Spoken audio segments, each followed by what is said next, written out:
Use synthetic division to divide each polynomial.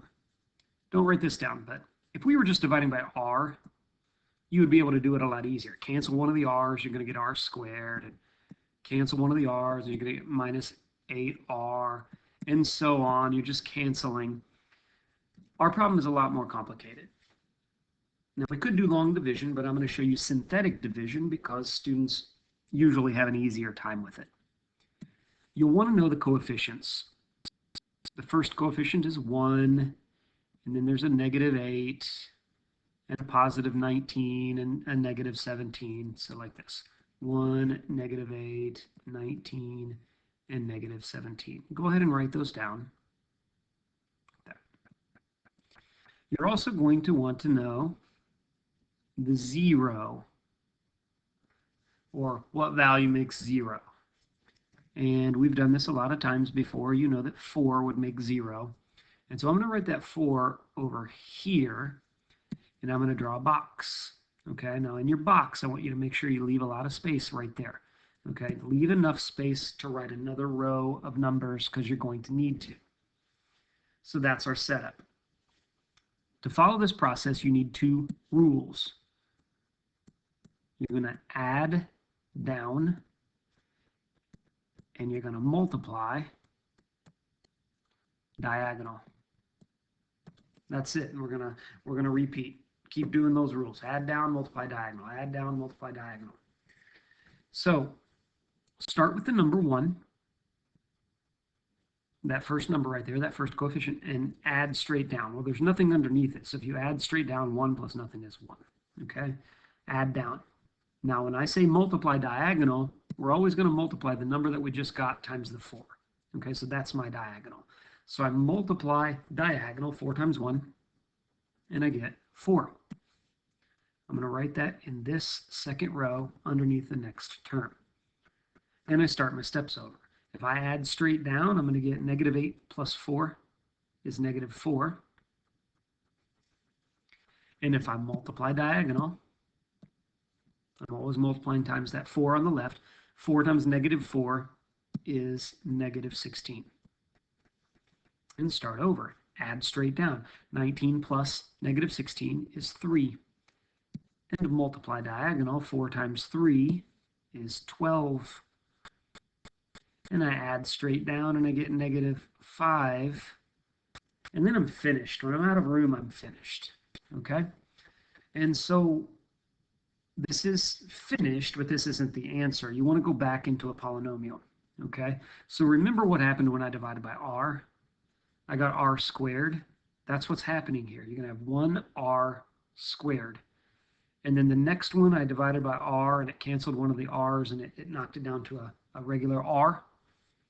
The next term is going to be -4r. And then the next term, if you canceled out an r, you're just going to have a regular constant term. And the next term, if you divided by r, nothing's going to cancel, so you're going to have an r on the bottom. You're going to have a fraction. Okay, so this -5 is going to be the numerator of a fraction, and what goes on the bottom is the original polynomial we divided by, r minus 4. And that's really it. Now, I know students get confused, but that's pretty much it. Pay attention to the first exponent, and since we're dividing by 1 power of r, we just knock down all the exponents by 1 power. Okay, so if you didn't understand that, just make sure you get it down. Let's do another one. So we want to look at the coefficients. There's a 1 and a -5, -56, -25, and a +22 inside the box. And then we look at our 0 of -5 outside the box. Now remember the rules. The rules are add straight down and multiply diagonal. 1 times -5 is -5. If I add straight down, -5 plus -5 is -10. And if I multiply diagonal, that's 50. Add straight down is -6. And multiply diagonal, -5 times -6 is 30. Add straight down, -25 plus 30 is 5. and multiply diagonal, that's negative 25.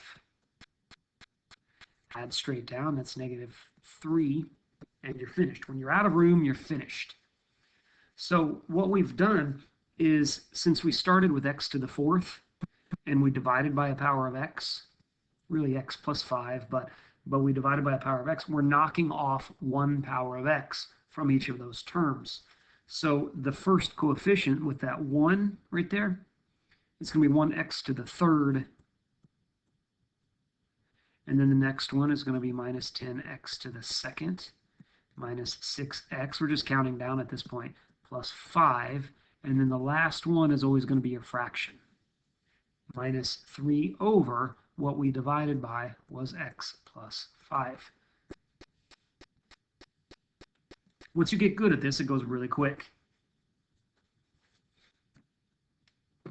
So let's look at problem number 5. Number 5 has a little bit of a quirk. If you notice the terms, there's n to the third, n to the second, and your just plain old n term is missing. So we're going to add a placeholder in there. This is actually going to have 4 terms, but it's missing the n term, so we're going to put in a placeholder for the n term. So my coefficients are 1 n to the third, minus 10 n to the second, plus 0 n plus 5. If you don't put that 0 in there, you're going to mess this up. All right?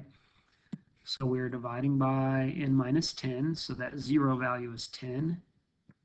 And that's what I'm going to put outside the box over here. So same rules apply. Add down, and then multiply diagonal. And then add down, you get 0, and then multiply diagonal. 10 times 0 is 0. Add down, you get 0. Multiply diagonal, you get 0. Add down, you get 5. Okay? So keep in mind what we've done. We've knocked off one of the powers of n, and so that first term is n squared plus 0n plus 0 plus 5 is the numerator over n minus 10. Now we won't normally have to say the 0 terms, just like we didn't have to say the 0 term in the original problem, so I'm not even going to write those in my answer. I'm just going to say n squared plus 5 over n minus 10.